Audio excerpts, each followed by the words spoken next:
Hello friend and अस्सलाम वालेकुम। Welcome to easy learning 700। ये MGT 401 की लेक्चर सीरीज़ है। इन्वेस्टमेंट प्रॉपर्टीज़ ध्यान में रखें कि वो प्रॉपर्टी है जो आप इन्वेस्टमेंट पर्पज़ के लिए लें। मिसाल दीजिए, जैसे अक्सर लोग कहते हैं कि बहरिया टाउन में प्लॉट ले लो, वैल्यू बढ़ेगी। तो आप उस प्लॉट को ना तो कंस्ट्रक्ट करते हैं, ना तो उस पर घर बनाते हैं, ना कोई और काम करते हैं। आप सिर्फ इसलिए प्लॉट ले लेते हैं कि उसकी वैल्यू बढ़ेगी। हाँ, ज़रूरी ये अक्सर लोग इसलिए ये भी कर सकते हैं कि कोई फ्लैट लेके रख लें, इसलिए नहीं कि वो रहना हो लेकिन उससे रेंटल इनकम आती रहे। ये भी कर सकते हैं लोग, लेकिन इंटेंशन जो वो इन्वेस्टमेंट का हो। अक्सर लोग गोल्ड लेके ख़रीद लेते हैं। तो ओन अकर प्रॉपर्टी यानी मतलब इसके मतलब क्या मतलब कि production of goods and services, supply of goods and services और एडमिनिस्ट्रेटिव पर्पज़ के लिए भी हो सकता है। अब इन्वेस्टमेंट प्रॉपर्टी जो है वो आइडेंटिफाई किस तरीके से करेंगे।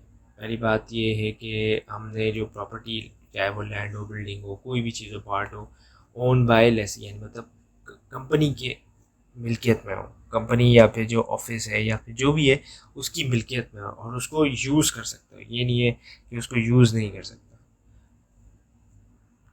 और उसका पर्पस क्या हो सकता है, रेंट भी हो सकता है और कैपिटल एप्रिसिएशन। मिसाल दीजिए, अक्सर लोग क्या करते हैं कि थोड़े से जैसे 20-30 लाख रुपए अगर एक बंदे के पास आ रहे हैं या जमा हो रहे हैं, तो वो ये सोचता है कि यार एक फ़्लैट लेके डाल देते हैं, उसको रेंट पे भी चढ़ा देंगे ताकि रेंट भी, उसका किराया भी आता रहेगा और साथ साथ उसकी फ़्लैट की वैल्यू, जैसे आज जो है वो फ्लैट की वैल्यू 20 लाख है, तो अगले 2-3 साल में उसकी वैल्यू 25 लाख भी हो सकती है। तो ये भी पर्पस हो सकता है।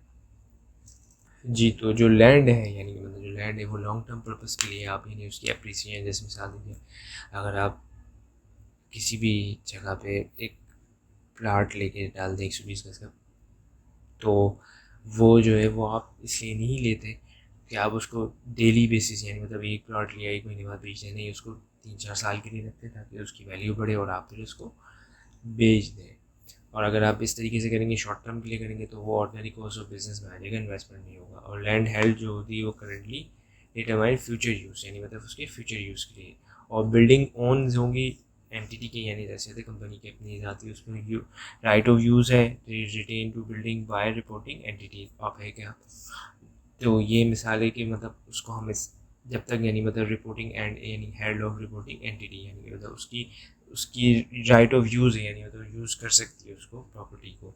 और प्रॉपर्टी जो है वो अंडर कंस्ट्रक्ट भी हो सकती है, being develop for future investment. यानी जैसे होते कोई मिसाल दे दी, कोई बिल्डिंग अगर लैंड थी आपके पास, तो आप उस पर बिल्डिंग कंस्ट्रक्ट कर रहे हैं कि अगर इसकी वैल्यू और बढ़ जाएगी तो हम उसको आगे चल के बेच देंगे।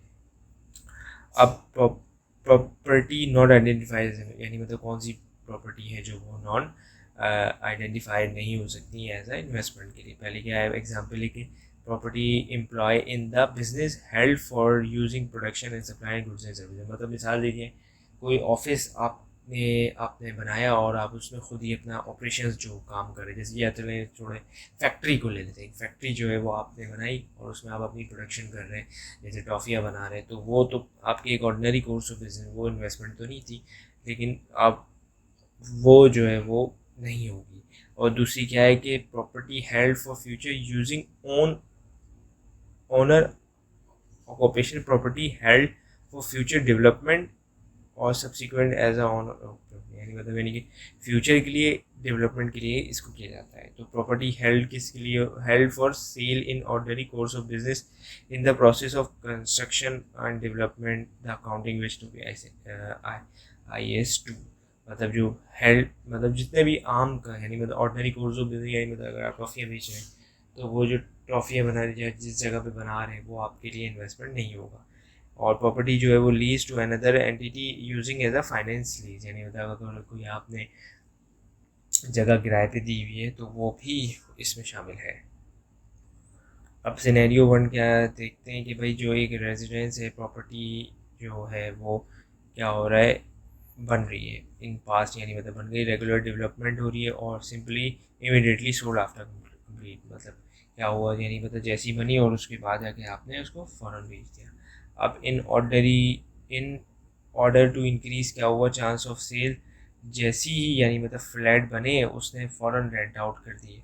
तो अब जो टेनोर था वो move from the property before the completion, how यानी मतलब क्या होगा इस सिनेरियो के अंदर।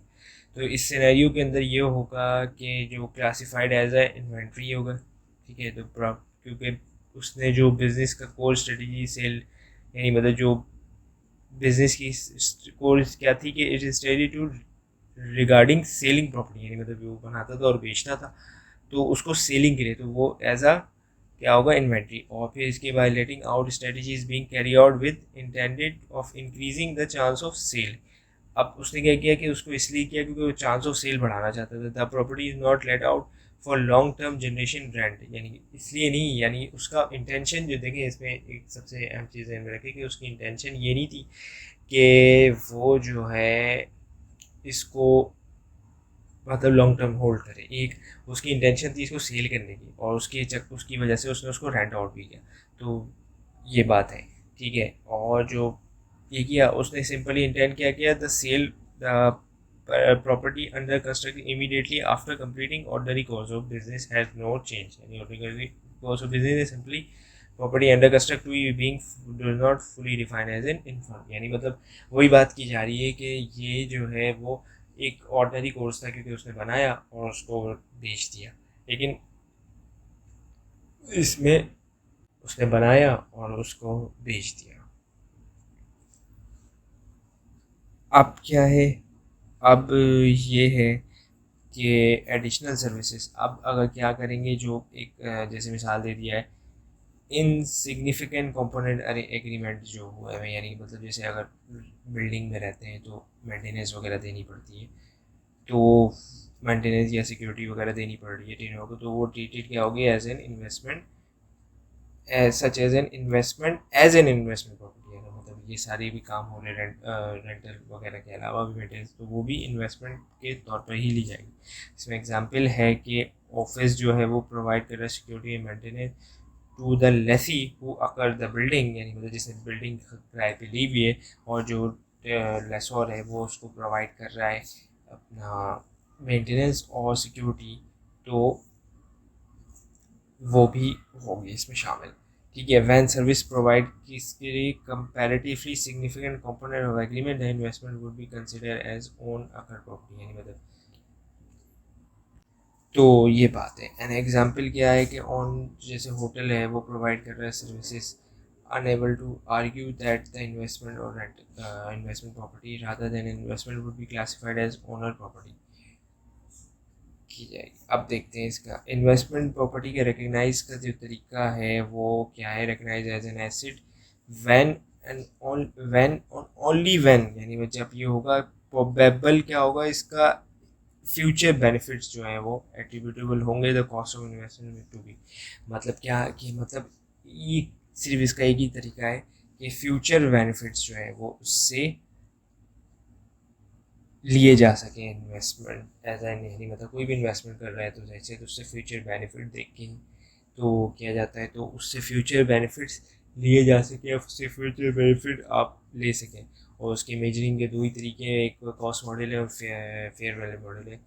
कॉस्ट मॉडल के अंदर जो है वो IAS 16 डेवलप IAS 16 इसको डील करता है प्रॉपर्टी प्लान एंड इक्विपमेंट, और फेयर वैल्यू के अंदर क्या होता है कि हर साल या फिर जब भी आप किसी भी एसेट को रीवैल्यू करते हैं तो उस दौरान उसको आप मार्केट की वैल्यू पे या फिर उसकी समझ लें, फेयर वैल्यू मोस्टली ये होता है कि मार्केट की वैल्यू पे लाएं एसेट को, और जो उसकी वैल्यू बनती है अब चाहे उसके अंदर गेन हो चाहे उसके अंदर लॉस हो, आपको वही रिकग्नाइज करना है। अब ट्रांसफ़र टू और फ्रॉम इन्वेस्टमेंट प्रॉपर्टी, ट्रांसफ़र भी हो सकती है from investment property to own occur property, ये भी हो सकता है। और ओन यानी मतलब मिसाल दे दी है कि कोई शख्स जो है वो अपनी जो इन्वेस्टमेंट प्रॉपर्टी है उसको अपनी पोजीशन के ले ले, अपने यूज़ के अंदर ले ले। जैसे मिसाल दे दिया कि ज़मीन जो थी वो पड़ी हुई थी और इंसान जो बंदा जिसके पास थी वो किसान था, तो उसने क्या किया वो जो प्रॉपर्टी पड़ी हुई थी उसने ज़मीन थी उसके ऊपर काश्तकारी शुरू कर दी। और जो ऐसा भी हो सकता है जैसे मिसाल दे दिया है आपने कोई जैसे बिल्डिंग आपने ख़रीदी हुई थी उसमें आप अपना ऑफिस चला रहे थे, अब आपको बड़े ऑफिस की ज़रूरत है तो आपने नया ऑफिस ख़रीदा, बड़ा ऑफिस ख़रीदा, लेकिन वो बिल्डिंग बेची नहीं, तो वो आपकी इन्वेस्टमेंट प्रॉपर्टी हो गई। और ये भी हो सकता है कि जो इन्वेंट्री, यानी जैसे कि इन्वेस्टमेंट प्रॉपर्टी टू बी इन्वेंट्राइज, ये भी हो सकता है कि अक्सर पाकिस्तान के अंदर लोग गाड़ियाँ लेके इसलिए ख़रीद कर देते हैं कि भाई इसकी वैल्यू बढ़ेगी।